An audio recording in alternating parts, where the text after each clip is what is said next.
As spring is arriving and dormant plants are starting to regrow, I wanted to take some time to look at some of the plants that I grow in my Hampshire coastal garden, which look particularly good at this time of year.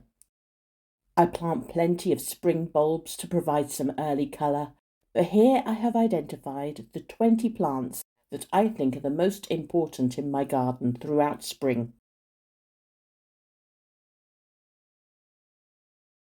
Acacia dealbata is one of my favourite plants in spring because this is one of the first big splashes of colour that my garden gets.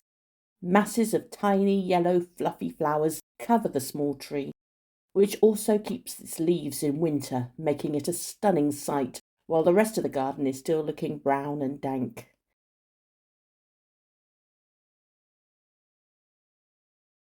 Dracunculus vulgaris is a voodoo lily which starts to grow from ground level in early spring and produces this amazing deep red flower that can be around 60 centimetres wide. Although the flower starts to fade after a day, it produces a rotten meat smell which attracts flies to pollinate it. Sauramatum venosum is another voodoo lily in the same family, which also flowers in spring, although it emerges a little later in spring.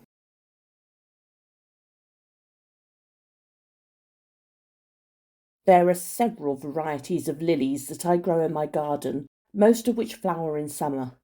I have always loved the big showy flowers on varieties such as Lilium regale and Lilium stargazer, both of which I grow. However, there are also varieties which produce lots of smaller flowers, such as Claude Shride and Tiger Babies, which flower earlier, usually from around May, providing some lovely late spring colour.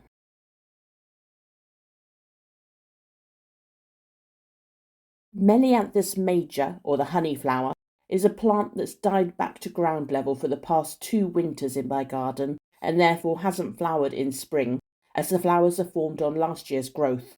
The last time it flowered, I hadn't started filming for this channel, so I only have this photo of the flower.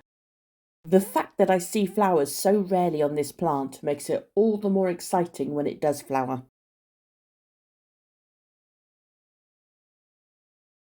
I grow 2 varieties of Persicaria in my garden, the red dragon with deep reddish purple leaves, and the purple fantasy with bright green leaves and striking chevron markings.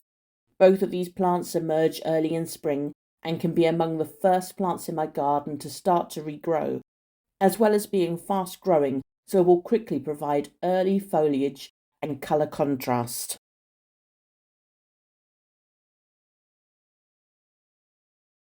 Xanthodeschia ethiopica, or the arum lily, is another plant that emerges from the ground in early spring, or even may not die back in milder winters.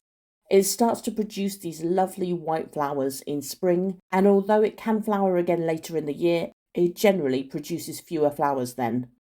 I particularly like Xanthodeschia hercules, which adds extra interest with its larger leaves covered in attractive white spots.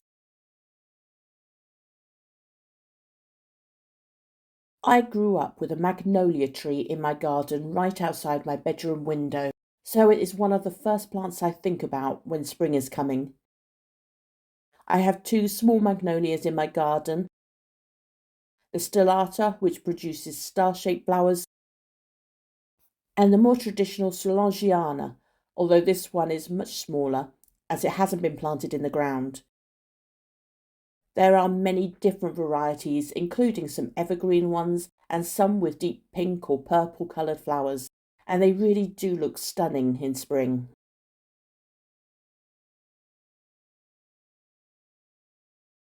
Although not hardy in the UK, I grow my Strelitzia outdoors from May to November and bring it indoors for winter.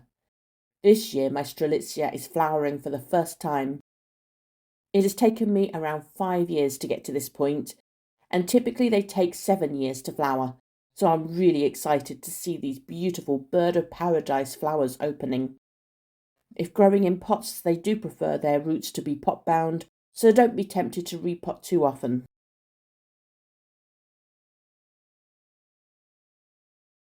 although I primarily grow my Brunnera for their interesting foliage and great shade tolerance. The bright blue clusters of flowers that they produce in spring are absolutely beautiful. I have two varieties of Brunnera in my garden, a variegated form which is prone to reverting back to its original green form, and the beautiful Alexander's Great. They are really easy to grow and make great points of interest at the lower levels of the garden.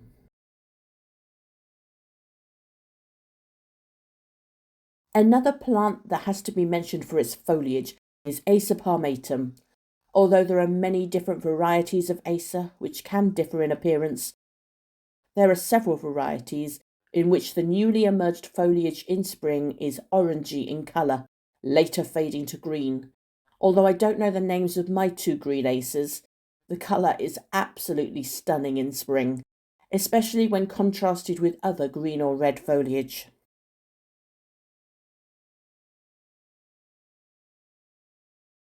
Azalea japonica is another spring flowering plant which takes my breath away.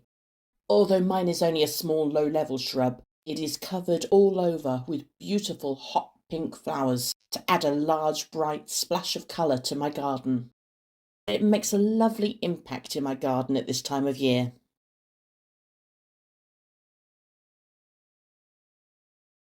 I grow a variety of peony in my garden called Bowl of Beauty. I absolutely love these huge, vibrant pink flowers in spring, which really do stand out in my tropical themed garden. Again, there are several varieties of peony with flowers in a range of different colours, single or double flowers, and some varieties bloom earlier than others. They have a relatively short flowering period, which is why it seems all the more special while they last.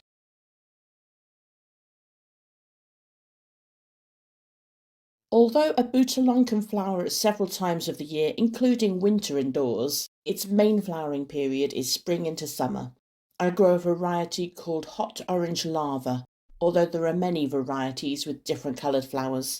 Last year I was able to leave my boutilon in the ground over winter with fleece protection, although I took cuttings for insurance, or it can be grown outdoors in pots and brought inside over winter.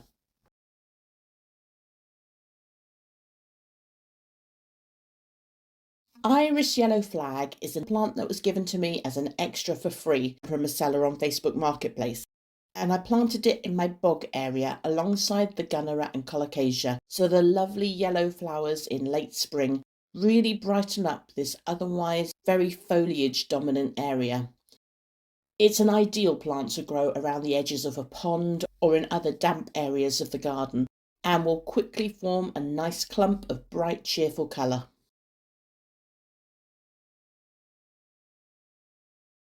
Another plant I've added for the foliage is the banana plant Musa basjoo.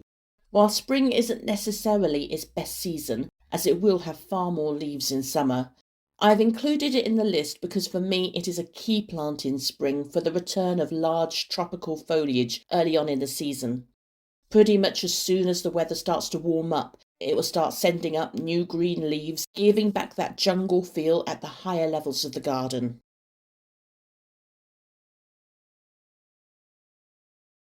Also included in my winter plant video for its evergreen foliage and early flowering period, many varieties of camellia, including the two I grow in my garden, are spring flowering plants with large colourful flowers contrasted with dark glossy green leaves.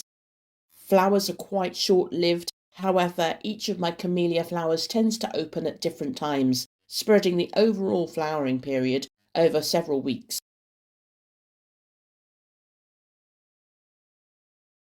Photinia red robin is another foliage plant that looks best in spring when the new emerging growth is a vibrant red colour.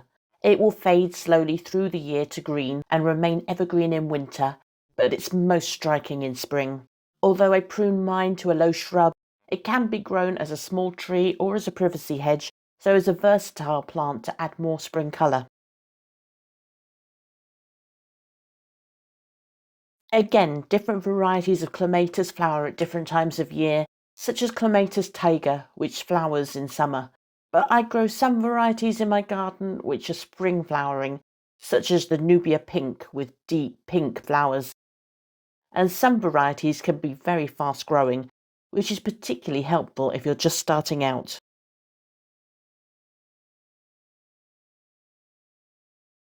Hemerocallis, or the daylily, is a plant that can flower in late spring, and although the flowers only last for a day, as the nickname suggests, as the plant gets bigger, it will produce several flowers, prolonging the flowering period.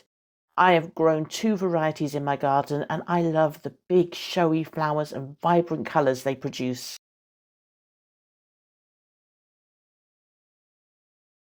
Callistemon, or bottle brushes, are shrubs that flower from late spring.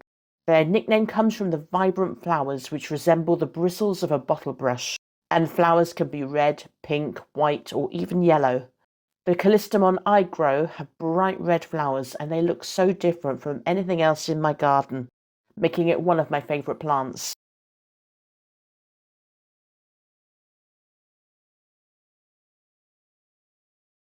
If you've enjoyed watching this video, please consider subscribing and turn on notifications. You can follow me on Facebook, Instagram, or X for video updates as well as my flower of the day.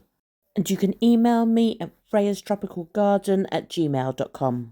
Don't forget to check out my website at freyastropicalgarden.co.uk, where you can find a range of information including public gardens that I've visited and information on plants that have been shown on my videos. I've had so much fun making this video, but if you'd like to make a contribution towards running costs, you can do so via PayPal.